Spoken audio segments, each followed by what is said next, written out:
Bang. Sehat Bang Doni. Depan saya ini ada Bang Markus ya. Ya, Namanya masih Kristen banget ini. masih. Masya Allah. Tapi udah ada nama Islamnya Bang. Oh sudah? Ada. Siapa? Jafar Sodik. Jafar Sodik, Masya Allah. Aslinya Markus siapa Bang? Markus Latu Perisa. Latu Perisa. Perisa. Iya. Itu marga Marga dari Bapak. Maluku ya? Maluku. Oh, Ambon Manise ternyata rupanya, Masya Allah. Panggilannya Bang Markus tetap? Iya. Nggak apa-apa ya? Iya. Biar inget gitu ya. Betul. Dulu pernah kafir gitu ya. Masih mendingan disebut mantan kafir kan daripada mantan muslim. Betul. Gitu. Saya juga nggak mau disebut mualaf terus Bang. Jangan mualaf terus lah. Kita begitu bersahadat, oke lah masih bisa disebut mualaf untuk beberapa waktu tertentu. Ya. Ya, tapi kan juga kita sudah terbebani dengan syariat. Betul. Jadi sebenarnya kita sudah jadi muslim ketika kita bersahadat. Ya. Mualafnya itu hanya untuk menunjukkan bahwa ini anak baru gitu Betul. aja lah. Betul Bang. Masih dapat zakat gitu. Walaupun saya nggak pernah terima, tapi ya nggak apa-apa, itu hanya untuk mengenal saja. Ya. Untuk masih dibina gitu. Ya. Bang Markus adat kapan? Di September sih Bang. Tahun 2024. tahun ini? Tahun ini. Oh baru. September, Oktober, November. Mau jalan 4 bulan. Mau jalan 4 bulan. Jalan 4 bulan. Ya, tanggal 4. Tanggal 4. Berarti baru semur jagung berarti ya? Baru semur jagung. Oke, Masya Allah. Sadatnya di? Sadatnya di Masjid Al-Falah. Oh, Al-Falah di daerah Jakarta Timur ya? Betul Jakarta Bang. Timur. Alhamdulillah. Iya. Nah, sebelum kita ngobrol-ngobrol lebih jauh nih, Bang Markus. Bang Markus berarti papa dari Ambon. Ambon. Mama? Mama lahir di Magelang, besar di Magelang. Oh, jadi mama orang Jawa. Orang Jawa. Tengah. Oh, jadi ini campuran Ambon Jawa gitu ya. Jawa. Berapa saudara, Bang? Saya ada 5 saudara. Nomor? Saya nomor utama. Oh, anak sulung. Ya, anak sulung. Jadi semuanya Kristen semua? Semua Kristen. Sampai sekarang? Sampai sekarang Kristen. Oh, sampai sekarang semua masih Kristen? Masih Kristen. Berarti adik-adik juga masih Kristen? Masih Kristen Bang. Waduh, boleh tahu gerejanya Bang? Saya gereja di GPIB Penabur. Waduh, GPIB lagi mantap ya. Berarti dulu ikut apa CD apa Bang?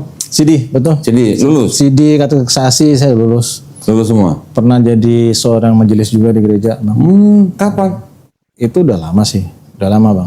Itu di sekitar saya sudah lulus kuliah ya. Majelis, maksudnya majelis gereja? Gereja, iya. Oh, oke. Saya sebagai diaken gitu kan. Kan ada Diaken. penutu ada dari diaken ya. Kalau diaken itu kan lebih ke umur-umuran muda segala macam. Yang penutua tuh yang udah lebih tua. Milenial ke bawah. Ya gitu betul, bahasanya seperti itu yang sekarang ya Bang ya. Kalau penatua kolonial. Gitu. Nah, itu juga dapat didatangkan oleh pendeta ke rumah. Karena kan awalnya itu saya sebelum menjadi majelis itu saya sebagai guru sekolah minggu Bang. Oke. Guru sekolah minggu dapat perhatian anak-anak sekolah minggu dapat mereka merasa kok penyampaiannya tuh lebih mengena kepada anak-anak. Gitu kan. Karena kan perbedaan kita waktu saat itu nggak terlalu jauh juga. Saya bawa berapa firman-firman yang memang pada dasar itu kita ketemu dulu dengan para ahli firman, kita bicara, sudah menyampaikan. Waktu berjalan segala macam, datanglah pendeta ke rumah, minta saya untuk menjadi majelis. Oke. GPIB yang di mana tuh Bang kalau boleh tahu? Di daerah Cawang. Oh, Cawang. Oke. Terus? Saya bilang sama pendeta saya belum siap. Karena kan ilmu saya masih bisa dibilang saya tidak mengenal lebih dalam mengenai bicara Alkitab dasarnya. Saya hanya tahu pasal-pasal Alkitab, ayat-ayat Alkitab itu dari pas kita mau belajar mengajarkan firman, meneruskan firman kepada anak-anak. Pendeta bilang sedikit ada dipaksakan juga, kira saya udah deh, coba deh. Karena pada dasarnya bicara mengenai masuk ke tatanan majelis itu kan nggak bisa coba-coba ya Bang. Iya. Sekali masuk udah. Iya. Dan juga tuh kita menanggung risiko, menanggung beban yang sangat berat gitu. Umur berapa itu Bang Markus waktu itu? Waktu jadi guru sekolah minggu? 30-an cuma. Oh, 30-an. Masih muda lah. Belum nikah? Belum nikah, badan masih bagus. Masih pilih-pilih gitu? Masih pilih-pilih. Masih pilih-pilih. Dan akhirnya saya menjalankan itu kok kayak nggak ada bimbingan, cuman terlalu cepat. Terlalu cepat. Lantas pendalaman kita pun juga tidak ada yang menjelaskan segala macam. Jadi serba terburu-buru semuanya, Bang. Dan akhirnya saya menjalankan, beberapa lama saya menjalankan, kok rasanya kayak ada beban dengan. Ini kan nggak boleh ya. Takut dosa gitu ya? Iya. Ini kan nggak boleh pada dasarnya. Iya. Kalau kita menjalankan apa yang bicara mengenai keimanan ataupun menjadi seorang majelis di gereja itu harus. Iya. Harus menjadi contoh. Iya, harus menjadi contoh untuk umat-umat segala macam. Sementara ketika saya berdiri di depan mimbari itu, ketika di hari Minggu itu, keringetan, Bang. Oh gitu. Karena saya merasa paling kan sekali 2 kali. Kalau udah rutin kan enggak lah. Dan juga ini terbentur dengan saya kerjaan. Saya bilang kalau dunia F&B itu kan nggak bisa hari Minggu terus. Apa? F&B. Oh, restoran. Iya, food and beverage. Oh. Itu hari Minggu nggak boleh libur. Oh. Jadi yang saya minta sama pendeta, minta waktu segala macam, terbentur segala macam, nggak bisa akhirnya, nggak bisa menggantikan saya. Dan sedikit malah saya melalaikan tugas. Dan akhirnya saya memutuskan saya untuk mundur dari majelis. Oke. Tahun berapa itu, Bang? Tahun 99 sih, Bang. Waduh, masih kepala 9. 99. Iya. Itu saya mundur sebagai majelis. Akhirnya sebagai saya menjadi umat biasa aja. Jemaat biasa. Menjalankan Kristen saya. Menjalankan perpuluhan nggak? Perpuluhan iya. Oh iya. Perpuluhan iya. Waduh, kalau enggak tadi teleponin pendeta loh. Bang Markus sehat gitu. Saya menjalankan perpuluhan juga sampai dengan kesibukan saya yang saya dapati dengan kerja segala macam. Saya ikut organisasi segala macam. Saya udah jarang tuh masuk kerja, Bang. Masuk ke gereja tuh jarang. Bahkan bisa dibilang sebelum saat ini itu saya udah 4 tahun lamanya saya tidak menginjak lagi bicara masuk ke gereja. 4 tahun dari sekarang? Iya. Ke belakang? Iya. Oh, udah gak pernah gereja lagi? Sudah gak pernah gereja. Kenapa? Karena bagi saya ada sesuatu hal yang dari banyak bahkan orang tua saya bilang, kita masuk gereja itu bukan dilihat dari apa yang kita inginkan. Tapi yang mereka lihat ini untuk umat-umatnya itu cara mereka berpakaian. Oke. Ini yang laki-laki itu yang perempuan nih? Sama aja sih, Mas. Oh, sama aja. Tapi kan biasanya yang jadi sorotan yang perempuan. Yang perempuan. Ya. Kalau laki-laki kan nggak mungkin ke gereja pakai celana pendek kan? Kira saya nggak masuk lagi ke gereja, tapi saya tetap menjalankan prinsip agama saya sebagai Nasrani. Dan juga di keluarga pun juga saya masih berkumpul dengan adik-adik untuk bicara, untuk berdoa bersama. Natal juga ikut segala macam. Karena di tahun itu juga saya udah nggak lagi di rumah. Saya ngekos. Jadi saya ngekos segala macam. Tapi hubungan segala macam komunikasi tetap berjalan. Tetap baik. Baik. Berarti selama 4 tahun belakangan ini Bang Markus ini menjadi Kristen kapal selam berarti? Bisa dibilang begitu. Bener kan istilahnya begitu kan? Betul. Nongol, jadi nyelam terus. Nongolnya kalau Paskah baru nongol, ya. Nyelam lagi. Nongolnya kalau Natal gitu. Oke. Tapi Bang Markus selama walaupun gak ke gereja tapi imannya masih iman Kristen, masih kuat. Ya, karena kan nggak lepas dari apa yang kita tahu semuanya kan, karena itu adalah agama keturunan ya, Bang. Ya, dari kecil ya. Dari kecil. Ya. Dari kecil saya dibina dengan Kristen. Mau saya lihat orang tua saya Kristen ya, saya Kristen. Gitu. Tapi dulu orang tua di gereja aktif juga? Enggak. Oh enggak. Enggak terlalu aktif karena papa kan almarhum papa itu juga belayar. Ibu juga sebagai ibu rumah tangga. Jadi ngurusin kita lah. Cuman ada ibadah-ibadah rumah aja yang dikunjungi pada majelis gitu segala macam. Tapi selama Bang Markus nggak ke gereja GPIB itu nggak coba cari gereja lain? Saya sempat ke GBI. Oh GBI. GBI apa? GBI. Yang Tiberius atau yang Betani? Betani, Bang. Oh Betani. Saya datang, saya terkejut, Bang. Agak berbeda ya. Tepuk tangan, nyanyi, terus kayak kayak musik segala macam. Ya, Jadi live music. jadi sedikit saya punya rasa kayak, oh kayak begini kali ya, karena tersentuh gitu loh bang. Ya. Kalau GPB kan agak kusuk ya, nggak ada. Tapi ada tepuk tangan juga kan GPB? GPB itu nggak ada bang. Nggak ada. Oh, kalau saya dulu tuh yang GPDI yang tepuk tangan. GPB enggak ya? Keyboard itu hanya sebagai alat untuk kita bicara. Cuma keyboard aja ya, nggak ada drum, nggak ada gitar, nggak ada. Jadi pas saya GPB itu mirip-mirip, GPB itu mirip-mirip kayak GKI ya? Iya. Jadi saya datang masuk ke GPB, nggak ada drum, komplit, alat musiknya komplit, dan semuanya lagu-lagunya itu banyak lagu-lagu yang mereka ini menggugah hati sampai saya mengeluarkan air mata segala macam. Bisa nangis ya di GPB? Bisa. Emang itu tujuannya itu begitu. Emang tujuannya supaya jemaat bisa nangis itu. Bisa nangis berarti ketangkep emosinya. Iya, emosionalnya dapat ya. Iya. Wah ini chemistry-nya dapat nih, kena gitu kan. Aduh, terus? Wah saya merasa udah.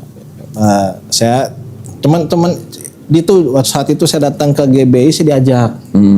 GBI yang di mana nih? Di daerah mana? Di Jakarta bang. Di Jakarta. Di daerah Jakarta Pusat lah. Pusat. Oke. Saya diajak ke situ teman. Untuk sampai ke situ, lantas dengan kesibukan, kembali lagi dengan kesibukan saya yang monoton ya bang. Saya nggak pernah lagi ke gereja. Jadi berapa lama ke GBI itu? 1-2 kali lah sih. 1-2 kali, lah sampai nangis. Gak ketagihan? Enggak juga. Kirain udah nangis ketagihan gitu. Ya, terus akhirnya saya belum saya dengan kesibukan saya dengan monoton yang saya dapat itu, kira saya lupa, saya tidak lagi ke gereja. Saya tidak lagi ke gereja segala macam. Terus saya dapatlah pasangan Islam segala macam. Yang pacaran perempuan Muslim.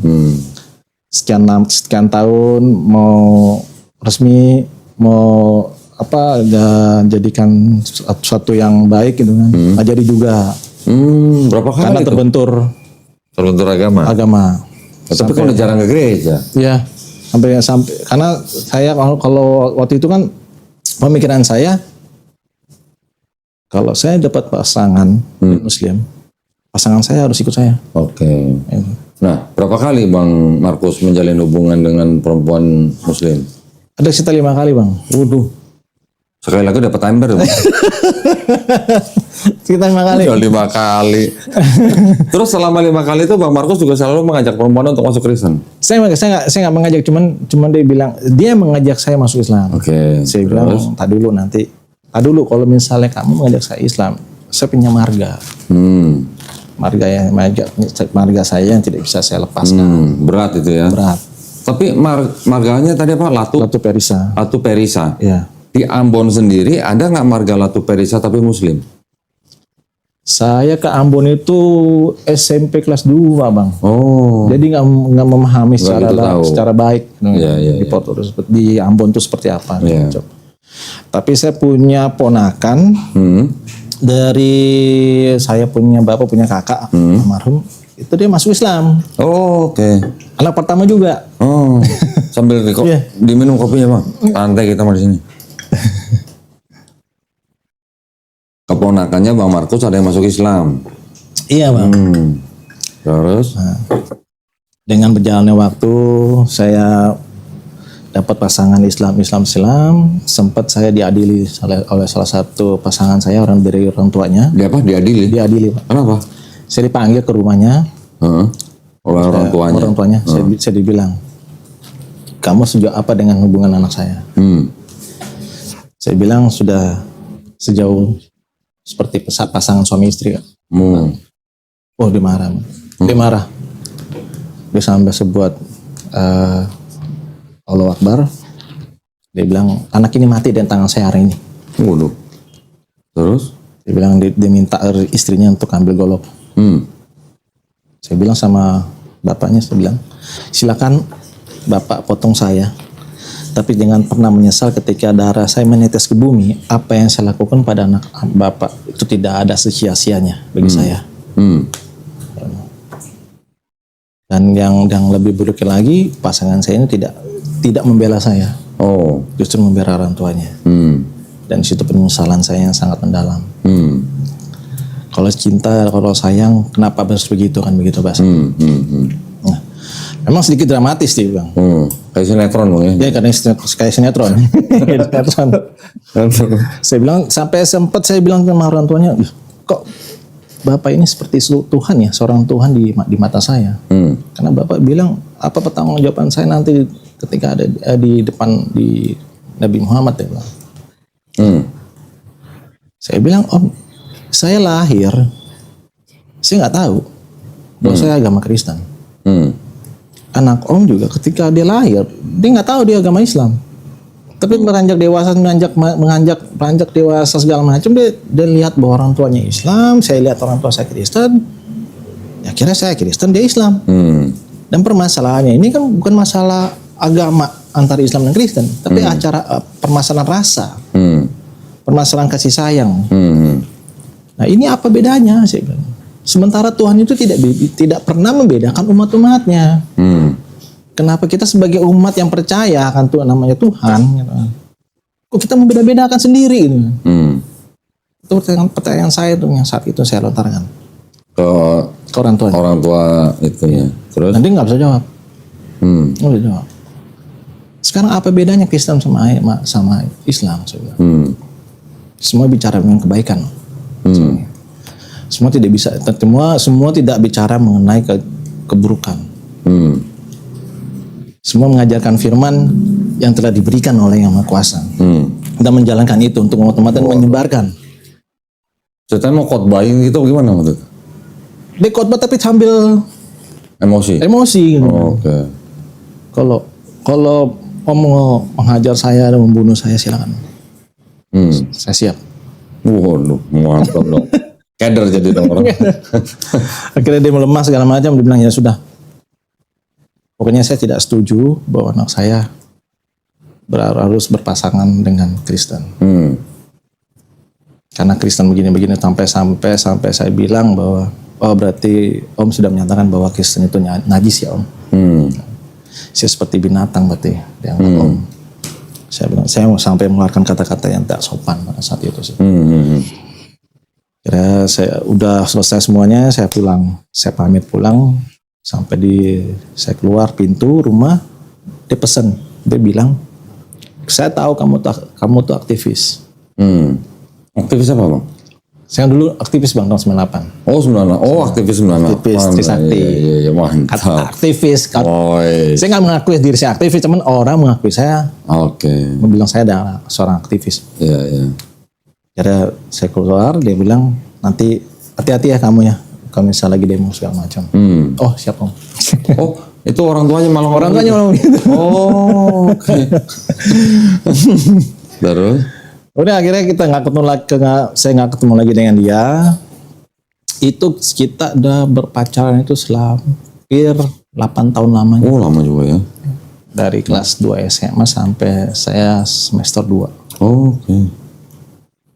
Dan itu akhirnya saya merasa punya dendam dengan perempuan segala macam. Tidak menyakiti, tidak. Kenapa dendam apa? Dendam kok apa sih yang menjadi suatu polemik atau perbedaan yang secara signifikan itu membelah antara Islam dan Kristen. Maksudnya mereka tegas menolak Kristen gitu ya? Sampai jadi permasalahan rasa pun itu diatur, dihalangi. Bagi saya nggak fair nih. Berarti Tuhan nggak fair dong. Berarti dunia ini nggak fair dong. Terus? Kalau saya memilih pasangan itu, saya nggak akan mungkin nanya kamu dari mana, nggak itu juga. Karena saya melihat pasangan situ ada orang yang pintar, orang yang baik secara batin dan rohaninya, dan dia mau mengurus saya, dan dia terima pada saya. Itu yang saya terima. Tapi ya terbentur hal itu lagi. Jadi 5 kali itu semua halangannya karena agama. Okay. Sampai teman-teman saya yang Kristen, kenapa sih kok saya ngajari gereja aja? Lah, maaf, gereja itu tempat orang beribadah. Bukan tempat orang mencari calon. atau pasangan hidup. Tapi ada juga yang cari calon di gereja. Kalau itu terserah ya Bang ya, itu Iya, kan hak tapi orang. kenapa bisa sampai 5 kali ketemu calon muslim semua? Kenapa nggak cari yang Kristen? Kalau saya sih punya dari hati ya Bang. Saya nggak mau mencari Kristen itu dengan saya datang ke gereja. Hah? Maksudnya? Karena orang banyak bilang datang ke gereja aja nanti pasti kan ada jodohnya kok. Justru orang yang peduli dengan saya bicara dengan rasa itu orang Islam. Oh. Dengan saya bicara, dengan saya berbagi rasa segala macam, mereka itu ternyata. Dan akhirnya seiringan waktu berjalan di tahun 2023 ya, salah. Saya berkenalan lah dengan seorang wanita yang sekarang menjadi pasangan hidup saya. Yang keenam nih berarti nih. Oh iya. Yang keenam nih berarti nih. Oh berarti dapat ember Mbak. Oh aduh, Masya Allah. Terus saya yang ini jadi gitu ya. yang ini jadi Bang. Waduh, akhirnya. Gitu. Karena dari wanita ini dia tidak menggugat masalah hal spirit mengenai keagamaan. Justru yang saya pelajari dia tuh dari secara dia berpikir, secara dia berdialektika, berretorika itu bagus. Oh, pendebat kali dia. Bukan. Sama di bidang gerakan, Bang. Oh, oke. Di bidang gerakan teman saat itu kita punya salah satu teman untuk menjadi dewan, kita sama-sama bicara mengenai untuk pendukungan suara ya, Bang, untuk pemenangan. Nah, di situ lagi aktivis juga akrab, ya. Aktivis juga. Aktivis juga. Mulai dari situ sama-sama anak Trisakti juga, Bang. Oh gitu. Dulunya satu kampus berarti? Beda? Enggak, beda kampus. Okay. Karena kan kalau di STPT itu kan saya flashback dulu sedikit, itu di Bintaro tempatnya. Oke, jadi Bang Markus ini dulunya mahasiswa Sekolah Tinggi Pariwisata Trisakti. Pariwisata Trisakti. Ya. Oke. Yang di Bintaro. Nah, terus yang istri yang sekarang dulunya di Rawasari. Oh, itu kampus C. Kampus C itu terdiri dari 3 kampus. Jadi ada grafika Trisakti, ada asuransi Trisakti, dan transportasi Trisakti. Dan istri saya sekarang ini dia anak Akastri. Anak apa? Akastri. Akastri. Asuransi ya, Akademi Trisakti. Oke. Oh, orang asuransi toh rupanya. akhirnya berjalan siringan kita berduaan sambil menjalankan tugas segala macam. Banyak cerita lah. Kita akhirnya buka hati. Dulu kamu seperti apa? Terus kamu seperti apa segala macam. Terus itu belum bicara mengenai keimanan, Bang. Belum. Lantas saya cari tahu dulu dia seperti apa orangnya, dia pun juga demikian. Akhirnya kok kita ada sedikit chemistry ya gitu. Banyak lah cerita panjang banget ini. Kalau misalnya dibicarakan mungkin sampai pagi kali, Bang. Berapa lama Bang Markus menjalin hubungan itu sampai bicara iman? Kurang lebih itu 8 bulan. 8 bulan? 8 bulan. Baru ngomongin iman? Ya. 8 bulan. Lantas dia bicara sedikit, dia kasih masukan ke saya segala macam. Dia bilang, saya tidak pernah mengharapkan kamu untuk masuk agama Islam.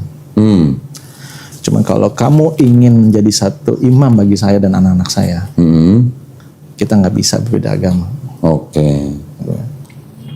Terus, ya udah, kasih saya waktu, saya bilang. Agama lagi. Iya, agama lagi. Ya berarti ya. Tapi dengan segala macam pengalaman, saya dimulai lilas kan. Kasih saya waktu.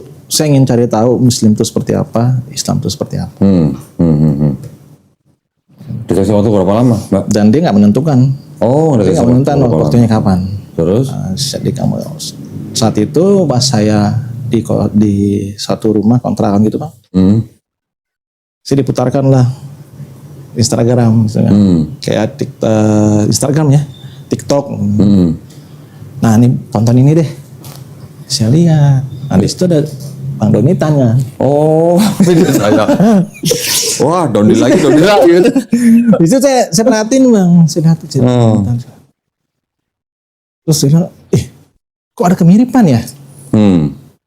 Kok ada kesamaan ya? Antara Islam Kristen? Iya. Oke, terus? Mulai tuh, saya ulang sampai 3 kali Bang. Dengan cuplikan itu yang sama, saya 3 kali nonton, saya ulang terus. Terus saya lihat lagi dengan ayat suci yang diutarakan oleh Bang Doni, bicara perbedaan antara ini sama ini, Matius ini sama Lukas ini segala macam. Dengan gospelnya segala macamnya. Yeah. Wah, ini menarik juga nih. Lu kok sama ya? Dan akhirnya terlontarlah kata, dia bilang, siapkan kau untuk menjadi seorang muslim. Siapa? Calonnya waktu itu? Saya. Timba ini? Ya. Oh, terus? Saya bilang, saya masuk muslim bukan karena kamu ya. Ya. Tapi saya masuk muslim karena saya lihat bahwa sebenarnya ini muslim bicara dengan muslim dan Kristen itu tidak bedanya. Karena saya lihat dari itu, Bang Doni itu ngomong begini. Yesus itu mati di kafan nggak? Gitu. Ya. Iya, di kafan. Agama mana yang meninggal di kafan? Yesus itu puasa nggak? Puasa. Agama mana yang puasa? Yesus itu disunat nggak? Sunat. Agama mana yang disunat? Bener juga. Kok bener juga. Nah, memang ada kan di Bible kan? Iya. Terus sampai terakhir, Yesus itu makan babi gak? Enggak. Agama mana yang gak makan babi? Islam. Jadi kalau misalnya kamu pencinta Yesus, kamu harus masuk Islam. Wah, bener juga. Iya. Oh, gara-gara itu. Jadi logika sederhana aja Bang. Ya, dari situ saya mandangnya sebagai logika sederhana aja, memandang suatu pengajaran yang dilakukan oleh para nabi-nabi saat itu. Iya. Entah dari Yesus dengan yang Yesus bisa dibilang dengan Nabi Isa, Al-Masih dan Nabi Muhammad sama. Perbedaan mana? Kalau diperhatikan nih Bang ya, yang dilakukan Yesus dalam Bible sama yang dilakukan oleh Nabi Muhammad SAW itu ada kemiripan. Kalau ada kemiripan berarti kan ada satu sumber yang sama. Betul kan? Betul Bang. Itu kan meneruskan ajaran nabi-nabi yang sebelumnya. Betul. Nabi-nabi sebelumnya menerima ajaran dari satu sumber. Nah, semuanya itu oleh Nabi Muhammad SAW hanya disempurnakan secara syariat. Tapi kan akidahnya semua sama. Betul. Apakah ada dari Nabi Musa AS sampai Nabi Isa AS mengajarkan Trinitas? Iya. Kan gak ada juga. Iya betul. Sampai saya bilang begini sama keluarga saya Bang. Sampai ada saya bilang, pernah gak Yesus menyebut dirinya ketika dia di depan umat, dia adalah seorang Kristen? Ada. Saya bilang gitu Bang. Iya. Kalau ada di dalam Alkitab, tolong tunjukin saya. Keluarganya gimana? Bingung. Oh, bingung. Karena siapa yang bisa membuktikan? Ya. Emang kita lahir dari saat itu kan enggak? Tapi karena difilmkan dengan tokoh Nabi Isa ini, katakan Yesus Kristus sang penebus, di kalangan Kristen, orang mengaku bahwa Nabi Isa ini adalah milik Kristen. Tanpa tahu sebab itu Bang Marus ngomong begitu ke keluarganya itu udah sadar belum? Waktu itu udah. Oh, udah. Bang. Oke. Saya udah sadar. Makanya saya ngomong begitu. Sahadat langsung berdakwah ya ceritanya, Masya Allah ya. Keren. Aduh, Masya Allah. Dan itu nggak saya rekayasa memang. Nggak saya rekayasa. Karena saya tahu sendiri bahwa dengan cuplikan film dari Nabi Isa sebagai menebus dosa umat itu, dia datang sebagai penebus dosa itu, dia tidak mengatakan bahwa dia Kristen. Dia tidak pernah mengajarkan Kristen juga. Tidak pernah mengajarkan Kristen. Ya. Bahkan yang dilakukan, yang sekarang dilakukan oleh umat Islam. Iya.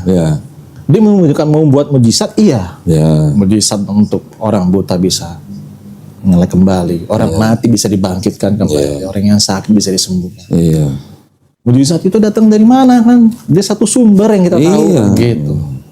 Nah, ini perbedaannya apa sih?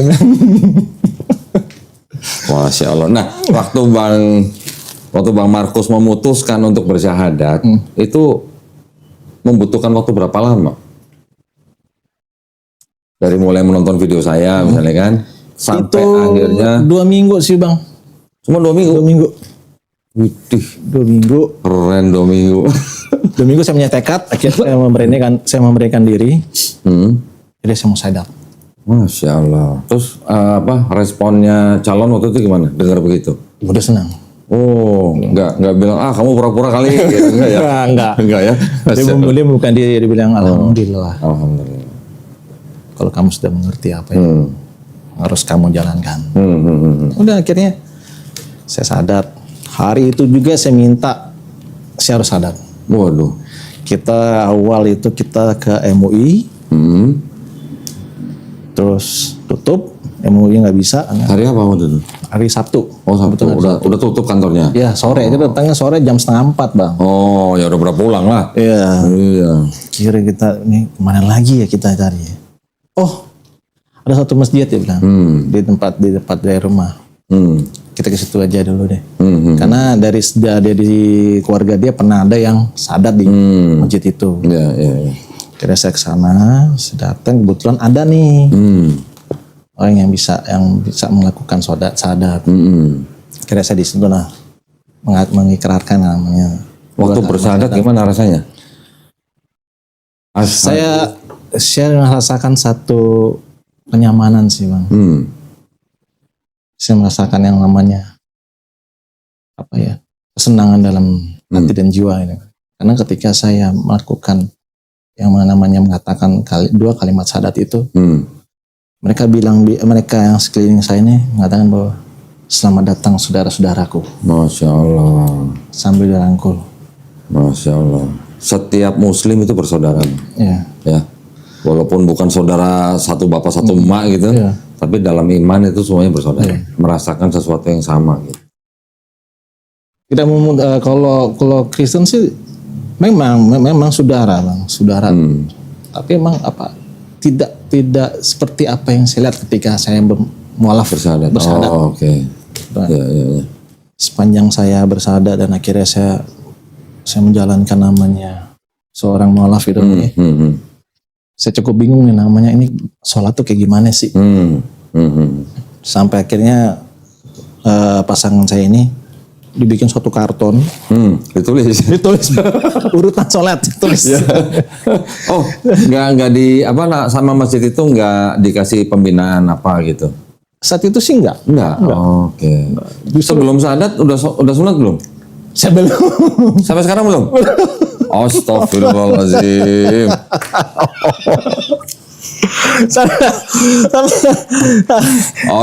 Takut.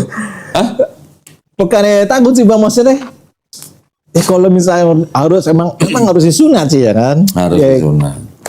Kapannya itu lah, sempatnya kapannya waktunya kapan itu belum sempat sayanya gitu. Sampai saya bilang sakit nggak sih? Coba dicubit tangannya, coba dicubit. Kayak gitu rasanya. Udah nggak jauh, udah beda gitu. Enggak, cuman ngomong-ngomong kalau aktivis 98 disunat alot nggak ya? Makanya saya pernah bilang Bang, umur saya 40 kan masih bisa kan nih? Nabi Ibrahim alaihissalam umur berapa disunat? Gitu Bang. Iya, pakai kampak lagi. Mau pakai kampak atau mau pakai potongan kuku Bang? Tenang gitu, nggak ada yang perlu ditakutin sunat. Nanti gini aja ya Bang Markus, masjidnya nggak suruh sunat di orang-orang masjid. Enggak sampai menanyakan detail. Kamu udah sunat belum? Enggak. Waduh, gini aja, cari waktu ya yang paling nyaman buat Bang Markus. Tanggal berapa, hari apa, jam berapa, kasih tahu Suci. Oh gitu ya. Kita kirim juru sunat ke rumah. Wow. Ayo loh. Wow. Sunat di rumah. Oh gitu. Sunat di rumah, jadi nggak perlu ke klinik, nggak perlu ke rumah sakit, sunat di rumah, langsung dikasih obat. Oh gitu. Nah, nanti saya kasih sarungnya. Oh sarungnya agak beda kali Bang, itu sarung yang biasa tolak. Sarungnya nanti ya, pokoknya nggak ada yang sempit lah, sarungnya lebar-lebar semua. Masya Allah. Aduh, kan udah 3 bulan ini. Tapi masih mending Bang, 3 bulan. Kemarin ada seorang ngakunya mualaf, minta tolong disunatkan oleh kita. Kita minta dong surat bersyahadatnya kan. Ketika saya lihat bersyahadat itu udah 20 tahun yang lalu. udah mualaf 20 tahun yang lalu baru minta disunat coba sekarang. Masya Allah, alhamdulillah. Aduh. Oke, tenang, nggak apa-apa. Nanti kita kirim ya, sunatnya. Saya cuma butuh fotonya aja Bang nanti. Ya, nanti ada fotonya setelah selesai sunat, bukan sebelum sunat ya. Setelah selesai sunat fotonya begini. Tenang, nanti kita kirim lah.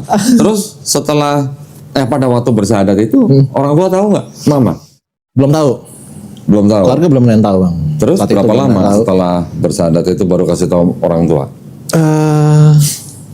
Seminggu ya, semingguan. Karena kan saat itu juga hubungan saya dengan yang istri saya ini juga belum resmi Bang. Resmi pun juga harus ini kan. Iya. Zuatnya harus satu. Kira-kira saya ngomong, saya minta restu sama Mama. Mama sih udah tahu kalau saya tuh punya pasangan, terus dibilang, kayaknya info-info dengar kamu mau masuk Islam. Udah ada gosip gitu ya? Udah ada gosip nih Bang. Oh, aduh, terus? Iya. Mana? Apa bedanya? Nggak bisa. Sama nama Nabi Muhammad SAW. Bedanya apa? Wah, kalau begitu Mama nggak setuju deh. Oh, kalau begitu juga saya jangan jadi deh. Nggak jadi apa? Nggak jadi nikah sama pasangan saya sekarang. Terus? Karena sebelumnya itu pasangan saya ini udah dekat sama Mama. Oh, udah kenal. Oke. Mama sakit, dia datang tanpa disuruh. Karena kan pasangan hidup saya ini orangnya dia ini anak yatim piatu Bang. Oke. Yatim piatu dan dia memang membutuhkan figur seorang ibu. Jadi ketika ketemu sama dengan mama saya, disitulah kecintaannya dia kepada orang tua sebagai ibu. Di situ timbul. Dia perhatiannya sangat bagi saya gitu kan. Oh jangan kalau begitu, kesian nanti. Waduh, mamanya langsung. Iya. Terus gimana nih? Mama nggak setuju Markus masuk Islam, tapi Mama melarang Markus untuk pisah.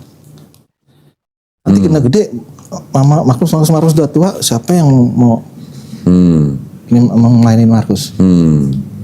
Jadi Mama setuju dengan calonnya waktu itu. Akhirnya dia bilang, yaudah deh, terserah kamu deh.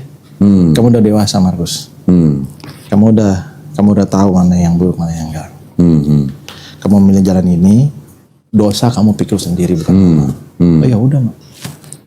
Dosa itu urusannya bukan kita manusia, urusannya udah Tuhan. Sebenarnya gitu. Ya, jadi artinya sebenarnya mamanya Bang Markus ini setuju dengan calonnya, tapi tidak setuju Bang Markus masuk Islam. Betul. Dengan kompleks lagi tuh. Tapi pada waktu ngomong itu Bang Markus sudah bersyahadat. Udah. Oh gitu. Terus nggak langsung ngomong udah bersyahadat? Enggak. Oh belum. Saya butuh waktu dulu kan. Saya cari timing yang tepat dulu untuk bicara masalah ini, karena bicara masalah itu kan sangat krusial sekali di kalangan Kristen ini kan. Iya. Jadi memberi kabarnya 2 kabar tuh ya. 2 kabar. Satu masalah menikah, satu masalah masuk Islam tuh ya. Belum tentu kuat itu mamanya dengar kabar itu. Iya, yang satu setuju tapi yang satu dia menolak. Iya. Begitu kan umurnya 74, saya takutnya kan drop secara fisikal itu kan. Waduh.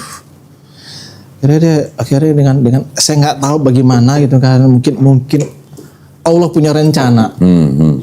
Ya, Allah punya cara yang kita nggak tahu, Bang. Yeah.